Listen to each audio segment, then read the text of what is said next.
वास्तव में जब ऋषियों मुनियों का सनातन चला रहा, तमाम धर्मशास्त्र उपनिषद उन गुरुओं की बराबर व्याख्या करके चल आ रहे हैं, तो हम लोगों को ये वर्तमान समय में भी सोचना है कि गुरुओं की कितनी आवश्यकता और जरूरत है। नए लोग आएंगे, अगर हम पुराने उन ऋषि मुनियों सिद्धों पुरुषों की उन परंपराओं को और उन कार्यों को जो मानव शुद्धि और सत्यता प्रेम के लिए आत्म कल्याण के लिए थे, तो वाले गुरुओं की कोई जरूरत और आवश्यकता नहीं। लेकिन जब हम भूल जाते हैं तो हमको उनकी जरूरत हर समय पर पड़ेगी। लोग पैदा होंगे, लोगों की मृत्यु होगी, पुराने लोग जाएंगे, नए लोग आएंगे, उनके लिए ये सब चीजें कौन याद कराएगा? तत्वदर्शी, ज्ञानी पुरुष, योगी, सिद्ध, संत, महात्मा उन सब चीजों को याद कराते हैं कि ये क्यों ऐसी चीजें हमारे सामने रखी गई। तो वास्तव में हम लोग भूल चुके हैं, ये घर अपना नहीं है। ये बात सच है कि कृष्ण भगवान आए और वो अपने परम धाम को चले गए, तो यहाँ तो उनका कोई परम धाम नहीं। जिस शरीर में आए थे वो पंचभौतिक शरीर था, उन्होंने अपना कार्य पूरा किया। कार्य करने के बाद ये पंचभौतिक शरीर छोड़कर और वो अपनी आत्मा को अपने परम धाम में ले गए। वास्तव में इसी तरह हम संपूर्ण जगत में आई हुई आत्मा, उन सबका एक ही स्थान है, एक ही घर, और सब आत्माओं का एक ही परम पिता परमात्मा, एक ही रास्ता आने का और एक ही रास्ता जाने का। लेकिन जब भूल जाएंगे तो भिन्न भिन्न रास्ते आप अपने स्वार्थ में, अपने प्रयोजन में खोल लेंगे और वो इंद्रियों के फिर मनोरंजन बन जाते हैं। आत्म कल्याण का मार्ग बंद हो जाता है। इन दिनों में हम सब लोगों ने आत्म कल्याण के मार्ग को बंद कर दिया और हम लोग बाहर उन क्रियाओं में जो मानवहीन क्रियाएं अज्ञानता की थी, उन कामों को करने लगे, उन क्रियाओं को, उन कर्मों को, उन अशुभ कार्यों को करने लगे। इसलिए समाज में, परिवार में और सब तरह का नाना प्रकार का कष्ट और बीमारियों से लोग पीड़ित होने लगे। वास्तव में हम सब लोग ये बात अगर सोचते रहते और हमको याद कराया जाता रहा होता तो आज ये बात हमारे सामने नहीं, सारा संसार इस प्रेम में ओत होता। और उस जन्माष्टमी को जो कृष्ण भगवान ने बताई थी कि मानो इस शरीर में जीवात्मा वो किस तरह से यहाँ आकर के वो बनी। वास्तव में ये पंचभौतिक शरीर है। इस शरीर के परे जो उसके लिए लिंग शरीर था, लिंग शरीर के परे सूक्ष्म शरीर था, सूक्ष्म शरीर के परे कारण शरीर था। उधर से यदि जीवात्माएं भेजी गई थी तो वो शरीरों में वो भेजी गई थी।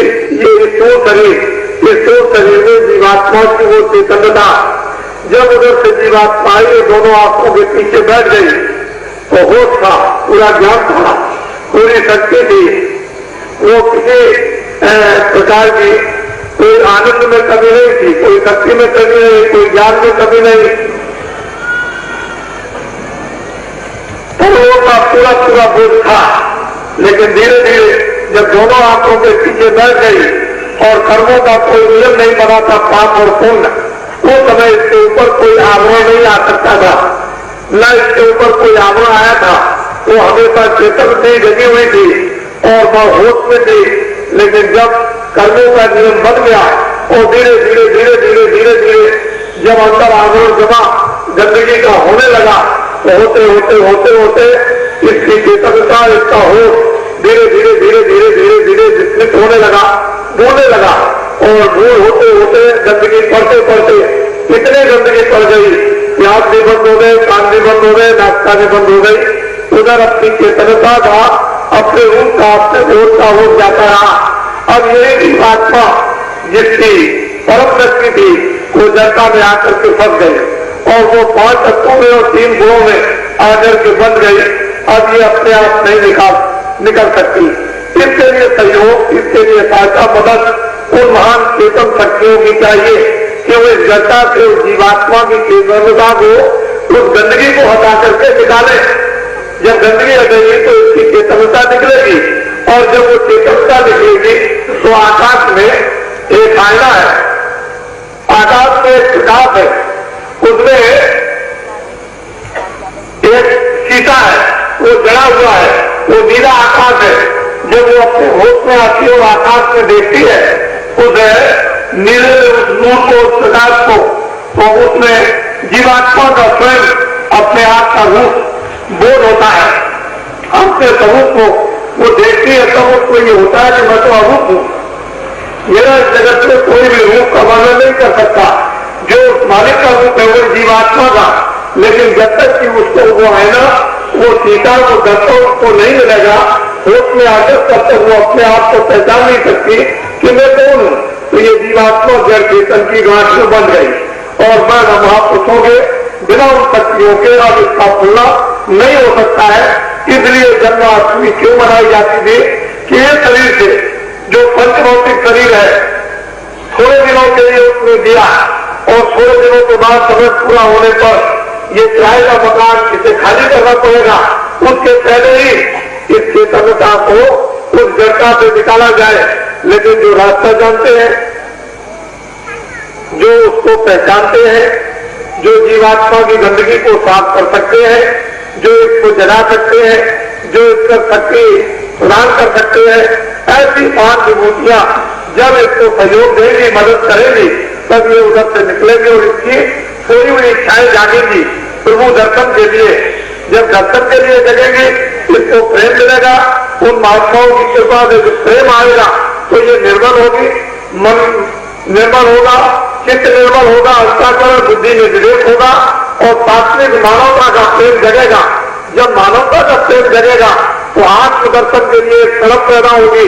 वो चले जाएंगे उन महान शक्तियों के पास, वहां उनको राज, वो रहस्य, वो भेद जब मिल जाएगा तो यही जीवात्मा उनकी मदद से मरने के पहले, मौत के पहले, ये जब उस जड़ता से निकलती है और दोनों आंखों के पीछे अपनी चेतनता को जब ये स्वयं धारण करती है और अपने रूप का जब दर्शन जब करती है, तब उसको ये बोध होता है कि जगत क्या है, मिथ्या, ये क्या है, मायावी एक छाया, एक मायावी पर्दा है, इसमें कोई चेतनता नहीं है, इसमें जड़ता है, इसमें कोई तार नहीं है, इसमें कोई अस्थायी आनंद नहीं है, इसमें कोई अस्थायी ज्ञान नहीं है।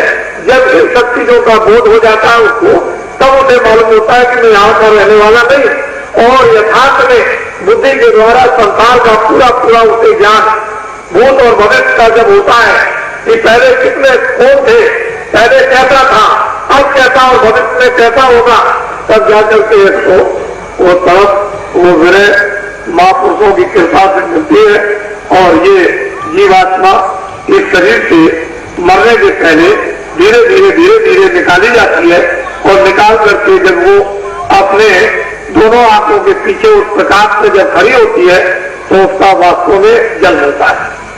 जब एक बार इसका जीवात्मा का जब जन्म हो जाएगा तो सोती नहीं, फिर वो अपने ज्ञान को विसर्जन नहीं करती, फिर वो शक्ति को छोड़ती नहीं है, फिर वो होश आ जाता है, वो अपनी शक्ति को धारण करती है, अपने ज्ञान को धारण करती है और उसका जन्म होता है। ऐसे तो हमने बहुत से दिनों से बहुत जन्म उत्सव मना लिए, लेकिन वास्तव में जो आत्मा का जन्म उत्सव हमको मनाना चाहिए था वो हमने नहीं मनाया।